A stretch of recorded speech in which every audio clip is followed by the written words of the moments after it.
오늘 사도행전 5장 1절부터 11절까지 말씀을 중심으로 나의 주인은 누구입니까? 이런 제목으로 함께 은혜를 나누기를 원합니다. 지난주에 한국의 교회들에 대한 슬픈 소식, 참 어려운 소식들을 많이 접하게 됐습니다.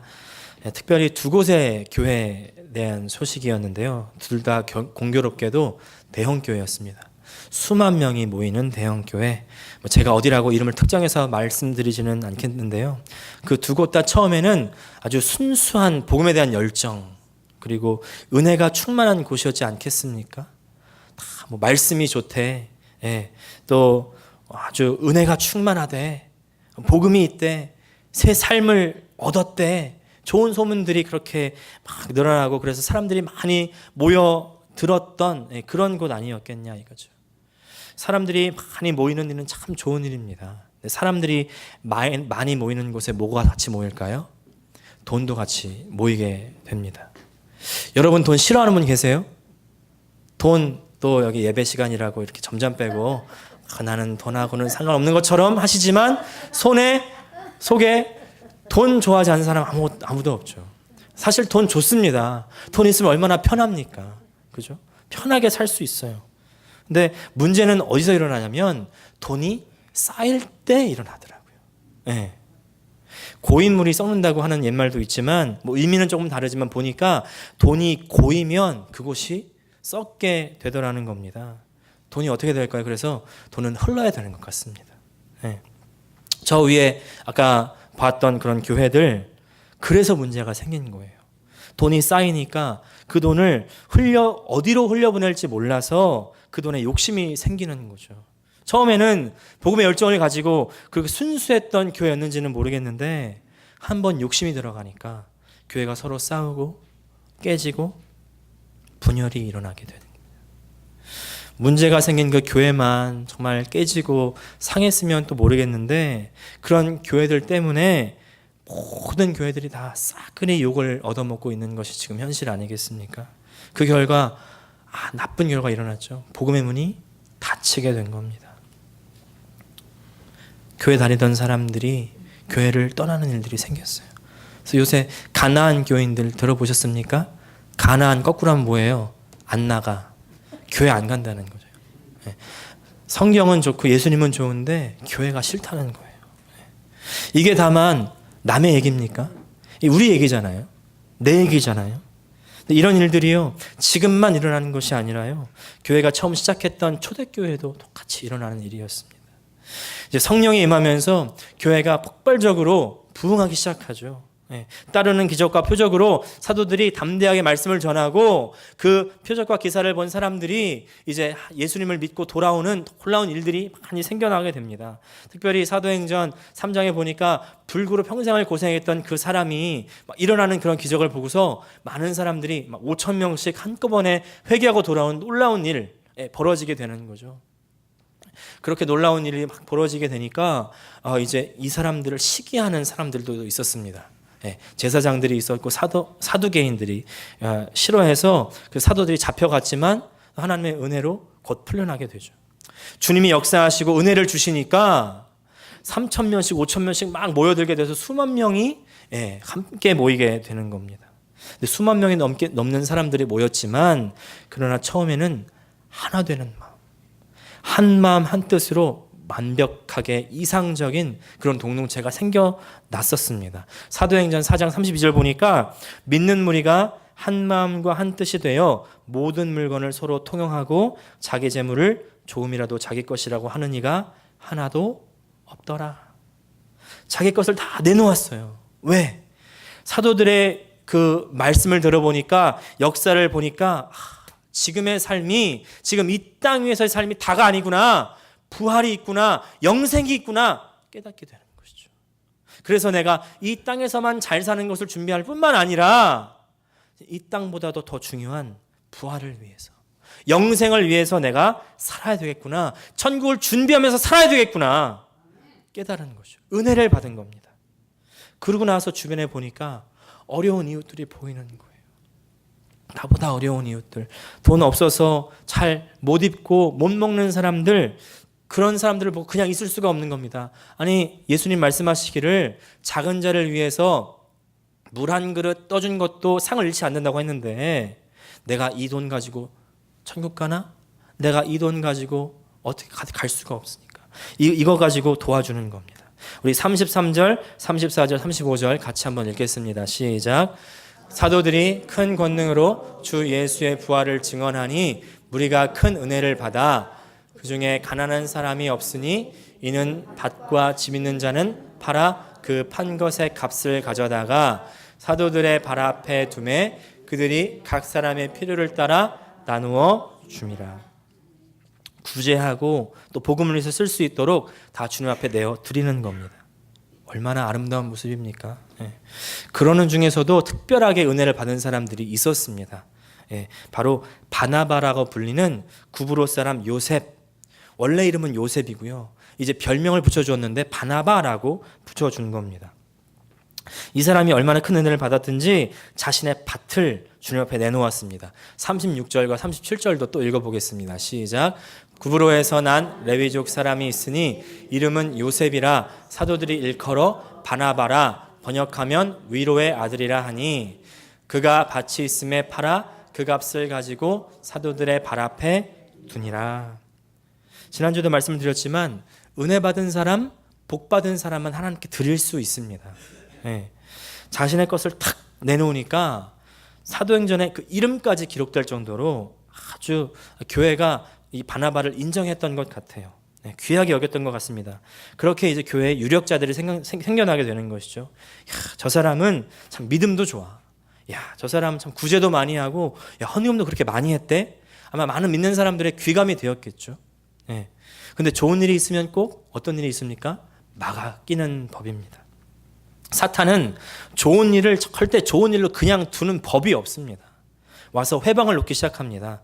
어떻게 회방을 놓을까요? 이제 믿음에 놀라운 결단을 하고서 헌금도 많이 하고 구제도 많이 하고 봉사도 많이 하는 이 사람을 향하여 그냥 칭찬해 주면 좋잖아요. 야, 너무 멋있습니다. 너무 잘하셨습니다. 너무 정말 하나님께서 기뻐하시겠습니다. 이렇게만 하면 좋은데 그냥 두지 않고 너만 잘났냐?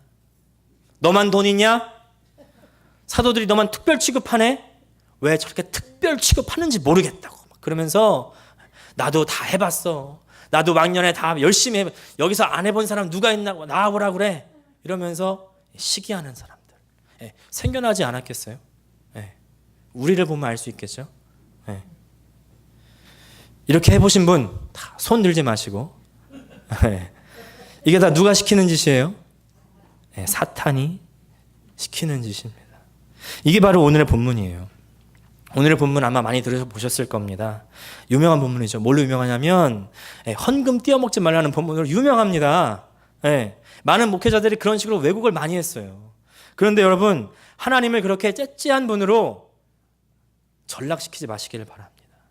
하나님은요, 돈 몇 푼 가지고 그렇게 벌 주고 협박하는 분이 아니세요. 하나님이 우리 주머니 돈 떨어가지고 가려는 그런 분으로 그렇게 낮추지 마시기를 바랍니다.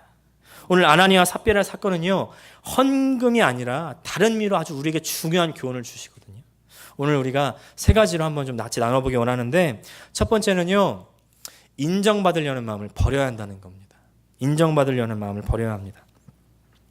이제 사도행전 4장 37절에 바나바가 판 밭은요, 헬라어로 아그로스라고 합니다. 아그로스는 그냥 100평, 200평 이런 그냥 땅이 아니라 꽤 큰 규모의 땅을 의미한다고 하는데, 어떤 학자는 농장이라고 합니다. 농장하면 우리가 농사를 잘 짓지 않기 때문에 딱 와닿지 않으시잖아요. 그래서 제가 그림을 준비했습니다. 하와이의 농장하면 어디가 유명할까요? 그렇죠. 파인애플. 파인애플. 저도 이제 최근에 갔다 와봤는데, 어마어마하더라고요. 저는 그게 지나가면서 파인애플인지 몰랐어요. 그렇게 넓은 파인애플 밭이 이 하와이의 땅에 있다니. 아주 파인애플이 끝도 없이 펼쳐집니다. 또 미국에서 유명한 농장하면 뭐 옥수수 농장도 있고, 근데 우리와 가장 가까운 농장 소노마 밸리. 뭘로 유명한지 아십니까? 와인으로 유명하죠. 포도 농장, 포도밭이 아주 끝이 없이 펼쳐지는 겁니다. 바나바가 바친 땅이 이런 땅이었다는 거예요. 농장. 그런데 그와 대비되는 아나니아와 삽비라가 판 땅을 보니까 헬라어로 코리온이라고 해가지고 작은 규모의 땅을 말한다는 겁니다.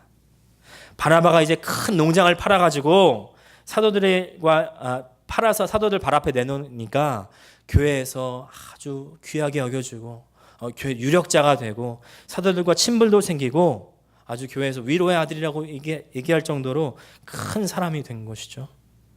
아나니아와 삽비라가 보니까 나도 땅을 팔아서 바쳐야 되겠다. 그러면 바나바 같이 인정받을 수 있겠지. 근데 그렇다고 큰 땅을 바치기는 어렵고 그냥 소유의 일부인 작은 땅만 팔아가지고 생색이라도 내야 되겠다. 그래서 나도 사도들과 친하게 지내고 싶고 교회에서 인정받고 싶고 나도 교회에서 유력한 사람이 되고 싶다. 이 마음이 어디서부터 온 마음일까요? 교만에서부터 높아지고 싶고 인정받고 싶고 내 이름을 내고 싶고. 교만이 누구의 특징이에요? 사탄의 특징이잖아요. 여러분, 사람의 인정 받으려고 하지 마시기를 바랍니다. 칭찬 받으려고 하지 마세요. 사람의 인정은요, 우리를 시험에 빠뜨린다는 것을 기억하시기를 바랍니다. 잠언 27장 21절 말씀 같이 읽겠습니다. 시작. 도가니로 은을, 풀무로 금을, 칭찬으로 사람을 단련하느니라. 개역 한글판 번역으로는 실현하느니라 이랬고요. NIV 보니까 그 밑에 But man is tested by the praise he receives. 칭찬을 받는 사람이 시험을 받는다는 것이죠. 저도 설교 후에 얼마나 시험을 받는지 몰라요. 설교가 좋았다, 성경 공부가 좋았다, 어떻게 그런 인사이트가 있냐, 엄청나다. 사실 엄청나다가 말하는 사람 없었지만, 누가 정말 그렇게 말씀하시면요, 감사합니다. 막 그렇게 하는데 어느샌가 제가 높아져 있는 거예요. 그러면서 다음 주에는 어떤 현상이 일어나는지 아세요? 누가 또 설교 잘했나고 안 하나 찾는 거예요. 저 눈을 바라보고 혹시 저 입에서 은혜 받았다, 좋았다, 새 삶을 살게 되었다, 이런 말을 하지 않나. 그냥 그 칭찬을 갈구하는 마음이 제 안에서 일어나고 있는 겁니다. 우리 신앙생활에 똑같은 것 같아요. 처음에는 은혜 받아서 그 은혜로 봉사하고 은혜로 헌금하고 은혜로 모든 것들을 다 하고 예배 참석하고 기도하고 은혜로 하는데 이제 주변에서 말씀하죠. 너무 예배 잘 참석하는 모습 보니까 너무 좋습니다. 또 헌금하는 모습 보니까 너무 좋습니다. 또 그렇게 기도 열심히 하는 모습 너무 좋습니다. 봉사하는 모습 너무 좋습니다. 한두 번이야. 이제 감사합니다 이렇게 하겠지만은 한 번, 두 번 받다 보면 나중에는 예전에는 은혜로 그냥 누가 뭐라고 해도 하지 않아도 했는데 왜 나 봉사하는 거 안 알아주나? 왜 얘기 안 해주나? 왜 광고 안 해주나? 은근슬쩍 불만이 올라오는 거예요. 우리 교회는 그런 분 없다고 믿는데 저는 이런 분을 들어봤습니다. 어떤 분이었냐면 헌금도 이 사람이 헌금하니까 나도 헌금해야지. 내 이름이 주보에서 빠질 수 없지. 내가 교회를 몇 년을 다녔고 내가 장로고 집사고 권사고 목사인데 사모인데 내 이름이 헌금 명단에서 빠지면 어떡해. 또 내 이름이 빠지면 누가 뭐라고 하겠지? 아무도 안 봐요. 자기 이름만 보지. 이게 뭐예요? 다 사람의 인정 아닙니까? 인정. 왜 나 안 알아주지? 이미 시험 받고 있는 겁니다. 저는 그래서요, 헌금자 명단 주부에 내는 거 너무 반대합니다. 헌금, 봉사, 금식, 예배 참석, 기도, 내 신앙생활은요, 나와 하나님과의 관계예요. 하나님만 아시면 됩니다. 다른 사람 알 필요도 없어요. 알아서도 안 된다고 생각합니다. 알면요, 오히려 내 신앙생활이 방해가 되는 겁니다. 다른 사람에 개입되고 다른 사람의 인정에 개입되는 순간 나와 하나님과의 관계가 깨지기 시작하는 거예요. 사실상 이건 더 이상 신앙생활이라고 볼 수가 없는 것이죠. 자기 중심인 자기 만족 생활이에요. 이런 일이 왜 벌어지게 되었을까요? 왜냐하면 아나니아와 삽비라는 하나님을 자신의 주인이라고 인정하지 않았기 때문입니다.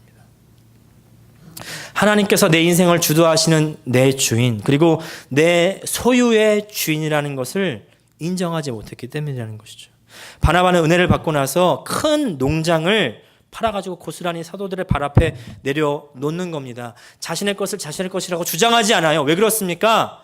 내가 하나님의 것이고 내 소유도 하나님의 것이라고 인정했기 때문이죠. 네. 그러니까 포기할 수 있는 거예요. 그러니까 드릴 수 있는 겁니다. 어차피 다 하나님 것이니까. 그런데 아나니아 삽비라를 보세요. 5장 1절부터 4절까지 우리 다시 한번 읽겠습니다. 시작. 아나니아라 하는 사람이 그의 아내 삽비라와 더불어 소유를 팔아 그 값에서 얼마를 감춤해 그 아내도 알더라. 얼마만 가져다가 사도들의 발 앞에 두니 베드로가 이르되 아나니아야 어찌하여 사탄이 내 마음에 가득하여 내가 성령을 속이고 땅값 얼마를 감추었느냐. 땅이 그대로 있을 때에는 내 땅이 아니며 판 후에도 내 마음대로 할 수가 없더냐. 내 마음에 두었느냐. 사람에게 거짓말한 것이 아니요 하나님께로다. 어떤 분은 그럴 수 있어요. 아니 아나니아와 삽비라가 처음에 헌금을 다하려고 했다가 그래도 마음이 바뀌어서 일부만이라도 얼마만이라도 하나님께 헌금을 했다면 그것도 훌륭한 거지. 왜 그걸 뭐라고 하십니까? 예? 어떤 분은 그럴 수 있지만 근데 아까 본 것처럼 아나니아 삽비라 마음속에 무엇이 있습니까? 바나바처럼 인정받고 싶은 마음, 자기도 유력한 사람이 되고 싶은 마음이 있다는 것이죠. 그래서 자신도 이제 자신의 땅을 팔아가지고 바쳤다는 이력이 필요한 것이죠. 생색을 내려고 한 거예요. 그런데 막상 주자니 그렇게 주려고 하니까 아까운 겁니다. 아까운 거예요. 왜? 하나님께 아니고 내 거니까. 내 거니까. 여기서는 헌금의 얼마를 감춘 것이 포인트가 아니에요. 내 것의 주인, 나의 주인이 누구인가가 문제라는 겁니다.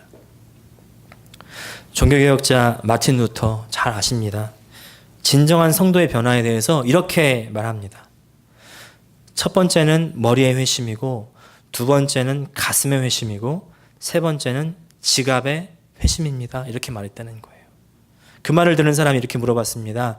머리의 회심이란 인간의 지적인 결단과 변화를 의미하는 것이겠죠. 네, 머리의 회심이란. 그리고 가슴의 회심이란 뜨거운 사랑과 온유함을 지녀야 된다는 뜻으로 이해가 됩니다만 지갑의 회심이란 대체 무슨 뜻입니까? 루터가 대답합니다.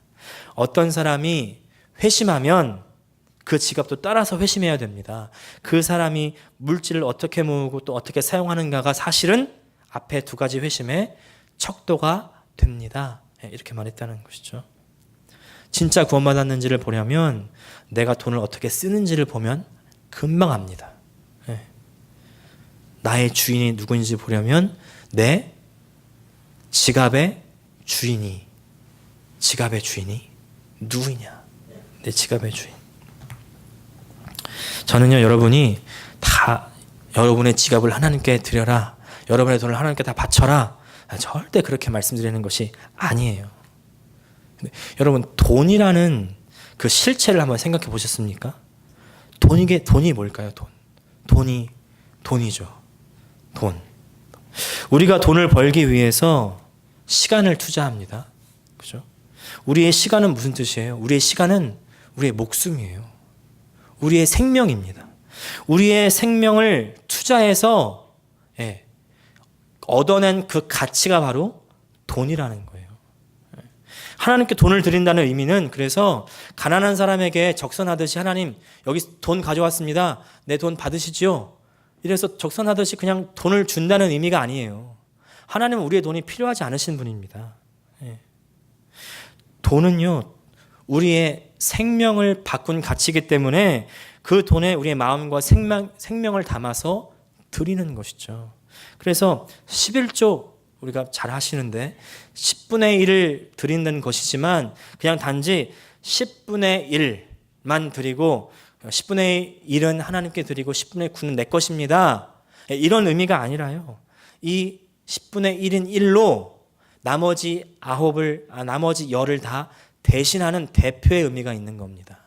그래서 이 하나를 드리지만 내가 갖고 있는 모든 소유가 다 하나님의 것입니다를 고백하고 드리는 것이 바로 11조예요.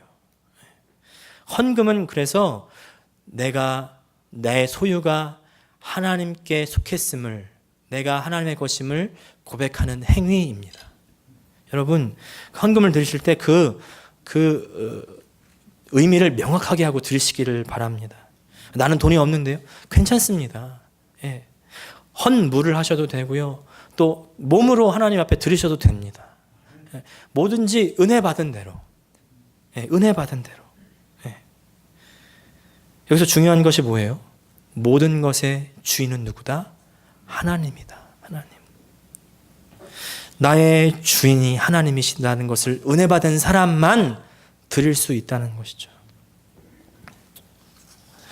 이제 그렇게 하나님을 주인으로 인정했던 바나바의 삶을 한번 보시길 바랍니다. 바나바 사도들 바나바를 사실 요셉이었는데 요셉을 바나바라고 불렀잖아요. 바나바 이름 뜻이 뭐예요? 위로의 아들. 개역 한글판에는 권위자다. 권위자라고 해서 권위가 있는 사람이 아니고 권면하고 위로하는 사람이라는 거예요. 이 바나바의 삶을 한번 보시길 바랍니다. 이 헌금 사건 이후에 사도행전에서는 바나바의 사역을 계속해서 기록하고 있어요. 그 다음에 나오는 그 바나바의 행적은요, 사도행전 9장에 나옵니다. 사도 바울이 아직 사울이었을 때 회심하기 전에는 예수 믿는 사람을 핍박하고 막 잡으러 다녔죠. 근데 다마스커스로 가는 그 도상에서 부활하신 주님을 만난 이후에 회심하고 복음을 전하는 사람이 되어버립니다. 엄청난 변화죠. 그래서 이제 바울이 예루살렘으로 가서 제자들과 같이 함께 복음의 사역을 하길 원해요. 같이 사귀기를 원했습니다. 그런데 이 제자들의 눈에는 바울이 누굴까요? 바울은 지금 은혜받고 으쌰으쌰 복음을 전하는 사람이 되었지만 제자들의 눈에는 여전히 바울은 저 사람 내 형 잡아간 사람인데, 저 사람 내 동생 예수 믿는다고 잡아간 사람인데, 뭐예요? 아직 저 사람은 내 눈에 볼 때는 핍박자라는 거예요. 잡아 죽이던 사람, 어떻게 저 바울을 신뢰할 수 있겠냐는 것이죠. 그래서 제자들이 다 바울을 받아들이기를 어려워했다는 겁니다. 사도행전 9장 26절 27절 같이 읽겠습니다. 시작. 사울이 예루살렘에 가서 제자들을 사귀고자 하나 다 두려워하여 그의 제자됨을 믿지 아니하니. 그런데 이때 이제 바나바가 등장을 하는 겁니다. 27절 말씀 시작. 바나바가 데리고 사도들에게 가서 그가 길에서 어떻게 주를 보았는지와 주께서 그에게 말씀하신 일과 다메섹에서 그가 어떻게 예수의 이름으로 담대히 말하였는지를 전하니라. 모두가 거부하던 바울을 받아들여주는 바나바의 모습. 하나님을 주인으로 인정하는 사람은요, 예전의 잘못을 용서하고 받아들여주는 사람이에요. 예전에 사울이 그렇게 예수 믿는 사람의 원수였지만 저 원수였던 사람들이 이제 돌아와 회심하고 하나님을 믿는 사람이 되었다고 할 때 인정하고 받아들여주는 사람, 용서해주는 사람이라는 것이죠. 약한 사람, 힘없는 사람 거절하지 않고 받아들여주는 사람, 위로의 아들. 그게 다가 아니에요. 사도행전 이제 바울이 바나바 덕분에 교회 가운데로 들어와서 사역을 하기 시작합니다.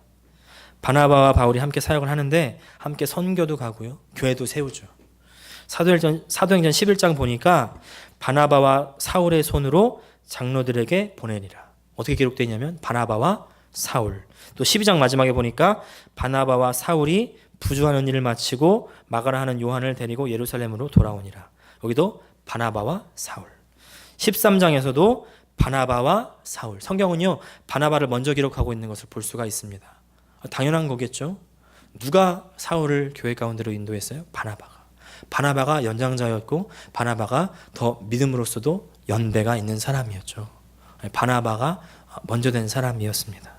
그런데 후반부부터 순서가 바뀝니다. 13장 후반부에 보니까 43절에 보니까 바울과 바나바를 따르니, 또 46절에 바울과 바나바가 담대히 말하여 이르되. 성경에서 이름의 순서의 기록은 굉장히 중요한 의미를 갖습니다.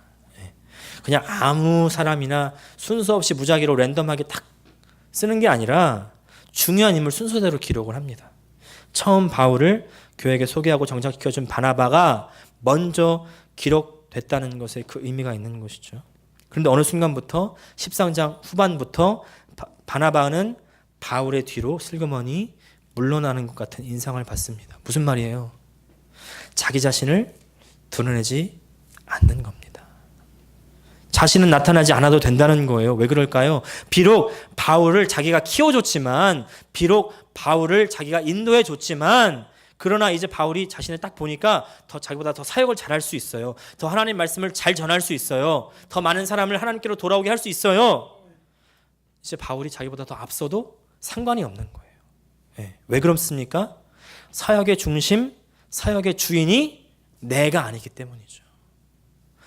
하나님이 주인이라는 것을 인정하기 때문에 나는 다만 하나님의 사역의 들러리일 뿐이다. 내가 주인이 아니다.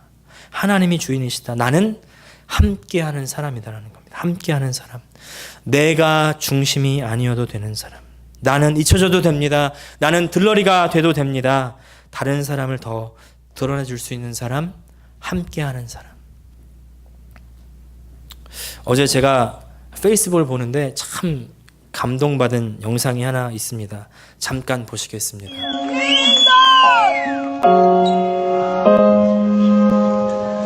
So sick of this lonely air.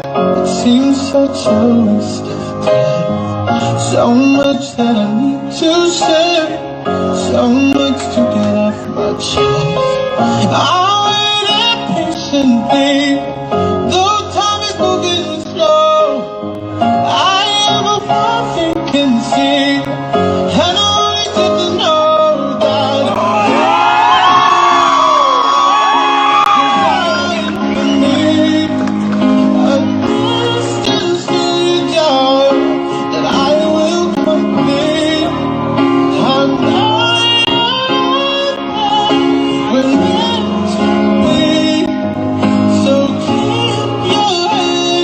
걸을 수 없는 사람이 이제 결혼하게 되었을 때 신부와 함께 허그할 수 있도록, 안고 함께 사랑을 고백할 수 있도록 도와주는 그 친구의 모습, 이게 정말 진정한 아름다운 교회의 모습이 되어야 되지 않겠습니까? 약한 자를 위해서 수고하는 아름다운 모습, 우리 교회 안에 이런 모습이 풍성할 수 있기를 예수님의 이름으로 축복합니다.